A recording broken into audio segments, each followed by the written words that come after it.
भी वाक्य को समझने के लिए चार बातें आवश्यक हैं। आकांक्षा, योग्यता, आसक्ति, तात्पर्य। सत्यार्थ प्रकाश की भूमिका में लिखे, उसमें एक तात्पर्य भी है। चौथा, महर्षि दयानंद जी ने भी कहा। महर्षि दयानंद जी ने क्या कहा कि जो व्यर्थ में दूसरों की हानि करता है वो समझ लो पशुओं का भी बड़ा भाई है। लिखा है ना, जो व्यर्थ में दूसरों की हानि करता है वो मान लो पशुओं का भी बड़ा भाई है। अब क्या उनका ये तात्पर्य है कि वो जानवर है, वो भैंसा है, वो भेड़िया है, वो शेर है? ऐसा नहीं कहना चाहते।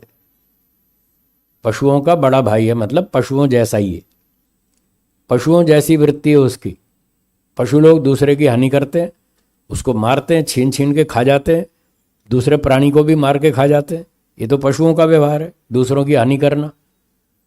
तो जो मनुष्य इस तरह का व्यवहार करे, व्यर्थ में दूसरों की हानि करे, उनको दुख देवे, उनको भटका देवे, तो पशुओं जैसा ही है। तो बड़ा भाई कहने का मतलब पशुओं जैसा व्यवहार करने वाला है, वो पशुओं से भी ज़्यादा मूर्ख है, ये कहना चाहते। इसको तात्पर्य कहते। तो वक्ता का तात्पर्य देखना चाहिए वो क्या कहना चाहता है। जो वो कहना चाहता है उसके वाक्य से वही अर्थ लिया जाए, बस तो ठीक है। इसको तात्पर्य कहते। आसक्ति, आसक्ति, आकांक्षा, योग्यता, आसक्ति और तात्पर्य। जब किसी वाक्य से कोई आप अर्थ समझना चाहते हैं तो आपको ये चार चीज़ों की जानकारी ठीक ठीक होनी चाहिए। जिसको ये चार चीज़ों की जानकारी ठीक नहीं है वो वाक्यार्थ को नहीं समझ पाएगा, भटक जाएगा।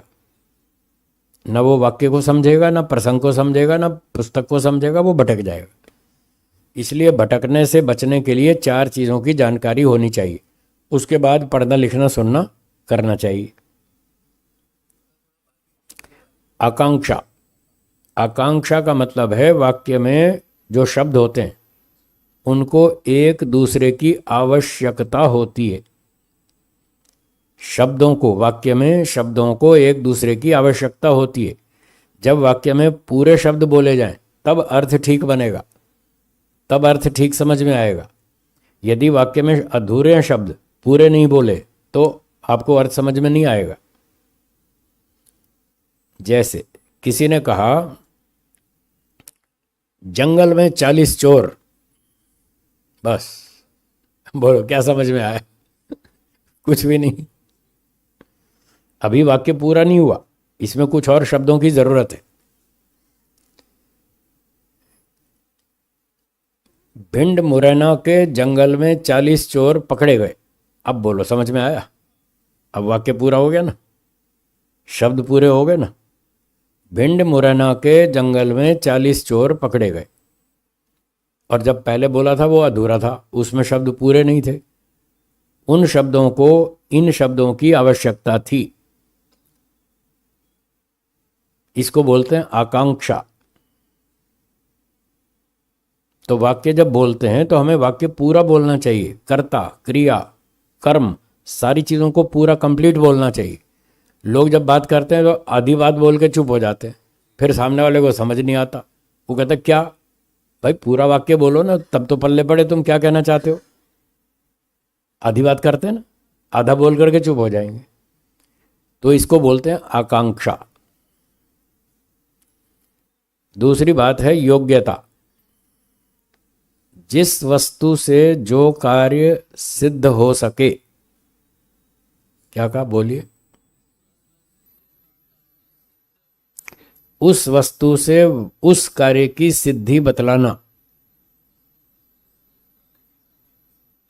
इसको बोलते हैं योग्यता। जैसे किसी ने कहा मेरे दादाजी खेत में अग्नि से सिंचाई करते थे। क्या यह संभव है?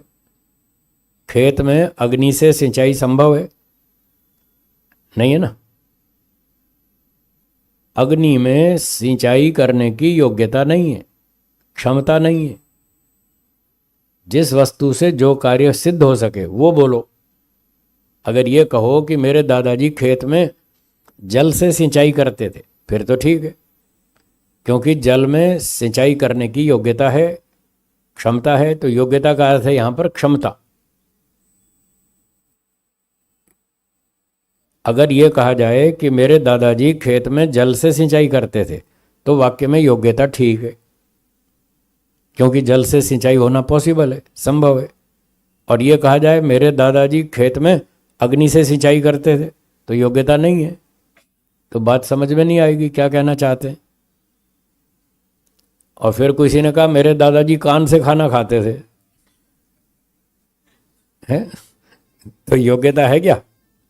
वाक्य में योग्यता नहीं है, कान से खाना नहीं खाया जाता। किसी ने कहा ये सारी सृष्टि ब्रह्मा जी की नाभि से उत्पन्न हो गई, बताओ नाभि से सृष्टि बनती है क्या? तो इस वाक्य में योग्यता नहीं है। ठीक है, दो बात हो गई। तीसरी है आसक्ति। आसक्ति, आसक्ति का अर्थ होता है निकटता।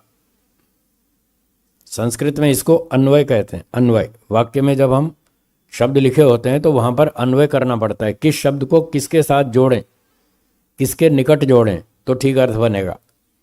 अगर आसक्ति में गड़बड़ कर दी, अन्वय में गड़बड़ कर दी, तो कहीं के कहीं पहुंच जाएंगे, फिर भटक जाएंगे, ठीक अर्थ नहीं समझ में आएगा। एक लौकिक उदाहरण मोटा, एक चोर कैदी जेल की दीवार कूद के भाग रहा था, तो जेलर ने देख लिया दूर से ये कैदी भाग रहा है दीवार कूद के, तो उसने सिपाही को बोला पकड़ो मत, जाने दो। क्या बोला? पकड़ो मत, जाने दो। तो सिपाही ने नहीं पकड़ा, वो कैदी दीवार कूद के भाग गया। भाग गया तो जेलर उसके पास पहुंचा, सिपाही के पास, और उसको डांट मारी, तुमने कैदी को पकड़ा क्यों नहीं? जब मैंने बोला था तो तुमने उसको पकड़ा क्यों नहीं? सिपाही ने कहा साहब आपने ही तो कहा था पकड़ो मत, जाने दो, फिर मैं क्यों पकड़ता? आपने ही कहा था पकड़ो मत, जाने दो। जेलर ने कहा नहीं, मैंने ये थोड़ी कहा था, मैंने कहा था पकड़ो मत, जाने दो, मैंने तो ये कहा था। देखिए अर्थ बदल गया ना। ये मत शब्द को इधर जोड़ेंगे तो कुछ और अर्थ बनेगा, इधर जोड़ेंगे तो कुछ और अर्थ बनेगा। पकड़ो मत, जाने दो, तो वो नहीं पकड़ेगा। और अगर मत शब्द को अलग कर दे और पकड़ो मत, जाने दो, मत को यहां जोड़ेंगे तो अर्थ बदल जाएगा। इसको बोलते हैं आसक्ति। आसक्ति, तो डबल, जैसे आपत्ति, आपत्ति में तो डबल होता है, ऐसे आसक्ति। आसक्ति नहीं, क नहीं बोलना, तो डबल। आसक्ति, निकटता। मत शब्द को किसके निकट रखें जिससे अर्थ ठीक बने? हाँ, जहां वेद ना वहां वेदना। तो इस तरह से शब्दों को कहाँ किसके साथ जोड़ना, इसको संस्कृत में अन्वय कहते हैं, और ये यहां पर आसक्ति। अब वाक्य में बहुत सारे प्रसंग में, पुस्तक में बहुत सारे वाक्य होते हैं। एक कंपाउंड सेंटेंसेस होते हैं व्याकरण की भाषा में। कंपाउंड सेंटेंसेस मतलब अनेक वाक्य के दो तीन टुकड़े होते हैं। वाक्य एक लंबा होता है, उसमें दो तीन टुकड़े होते हैं, तो वहाँ हमको ध्यान देना पड़ता है किन शब्दों को कहाँ जोड़ें तो अर्थ ठीक बनेगा।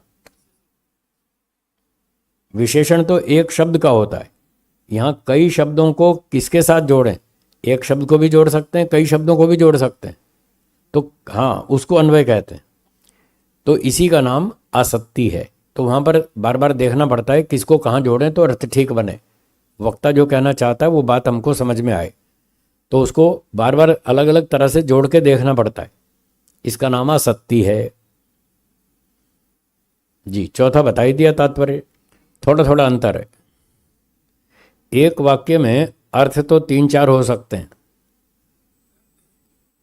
दो अर्थ हो सकते हैं, तीन अर्थ हो सकते हैं, पर उन तीन में से वक्ता कौन से अर्थ को कहना चाहता है वो तात्पर्य है। अर्थ तो तीन है, वाक्य के अर्थ तीन है, पर वो तीनों नहीं कहना चाहता, वो तीन में से एक को कहना चाहता है। जिस अर्थ को वो कहना चाहता है तो सामने वाले व्यक्ति को वक्ता के वाक्य से वही अर्थ लेना चाहिए, इसका नाम है तात्पर्य। जैसे एक मोटा उदाहरण देता हूँ। एक व्यक्ति आपके घर पर आया, अतिथि मान लीजिए। आपने कहा आइए आइए, स्वागत है, 8:30 बज रहे हैं, नाश्ते का टाइम है, पहले आप नाश्ता कर लीजिए, बाकी बात बाद में करेंगे। तो आपने क्या कहा, 8:30 बजे नाश्ता कर लीजिए। अब उसने कहा जी मैं अभी तो नाश्ता नहीं कर सकता, अभी मुझे भूख नहीं है। ठीक है, अभी मुझे भूख नहीं है, अभी तो मैं नाश्ता नहीं कर सकता। तो क्या उसने नाश्ते के लिए टोटल मना कर दिया कि नहीं करूँगा? टोटल मना नहीं किया, अभी नहीं कर सकता, 1 आध घंटे में भूख लगेगी तब कर सकता हूँ। तो ये भी तो उसका अर्थ है ना। एक अर्थ तो ये है कि मैं अभी नाश्ता नहीं करूँगा, इस समय नहीं करूँगा, और दूसरा अर्थ है कि कुछ देर बाद कर सकता हूँ, जब मुझे भूख लगेगी तब मैं कर सकता हूँ। तो वक्ता क्या कहना चाहता है, उसके वाक्य से वही अर्थ लेना चाहिए। वो ये कहना चाहता है मैं अभी नहीं करूँगा, थोड़ी देर बाद कर लूँगा, कहा तो नहीं है। 1 आध घंटे में नाश्ता करूँगा ऐसा कहा नहीं उसने, पर उसके वाक्य से ऐसा अर्थ निकलता है। और आपने 1 घंटे बाद फिर पूछा ही नहीं दोबारा, है दोबारा आपने पूछा ही नहीं। और फिर वो अगली बार जब मिलेगा तो शिकायत करेगा कि आपने उस दिन कहा था कि नाश्ता कर लो, मैंने यही तो कहा था कि अभी नहीं कर सकता, फिर आपने दोबारा पूछा ही नहीं। 1 घंटे बाद तो पूछना चाहिए था ना कि अब तो भूख लग गई होगी, अब तो नाश्ता कर लीजिए। तो दूसरी बार आपको ये कहना चाहिए था 1 घंटे बाद कि अब तो भूख लग गई होगी, अब तो नाश्ता कर लीजिए। तो क्या होगा, अब वो जब ये शिकायत करेगा कि आपने दूसरी बार पूछा ही नहीं, तो आप क्या बोलेंगे, आपने मना तो किया था। आप यही तो कहेंगे ना, आपने तो मना कर दिया था। अब वो कहेगा मेरा ये मतलब थोड़ा ही था,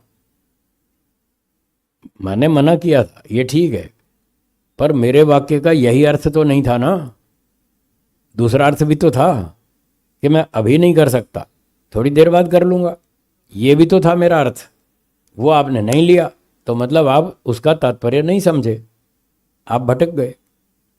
तो ये फर्क होता है तात्पर्य में और अर्थ में। अर्थ तो 2 3 4 भी हो सकते हैं वाक्य के, उन 3 4 अर्थों में से कौन सा अर्थ वक्ता कहना चाहता है, बस उसको पकड़ना बुद्धिमत्ता से, इसका नाम तात्पर्य।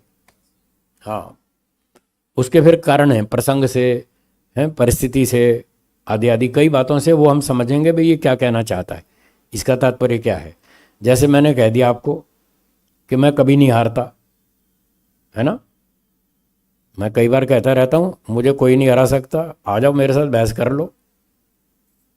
अब कुछ लोग क्या अर्थ निकालेंगे, ये बहुत अभिमानी है, ये तो बड़ा अकड़ू है, हर एक को टक्कर मारता है, कहते हैं हाँ तुम मेरे साथ आओ, कोई मुझे नहीं हरा सकता, ये तो बहुत अक्कड़ वाला आदमी है।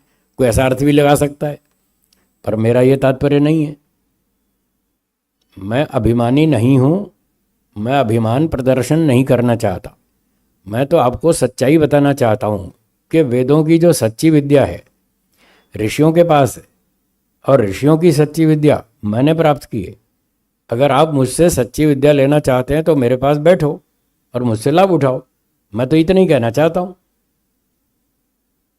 तो जो मेरा ठीक तात्पर्य है वो ये है कि आप मुझसे सच्ची विद्या का लाभ ले लो, बस इतना मेरा तात्पर्य है। और सबको छोटा बताना, अपने आप को बड़ा बताना, अभिमान प्रदर्शन करना, ऐसा मेरा कोई तात्पर्य नहीं है।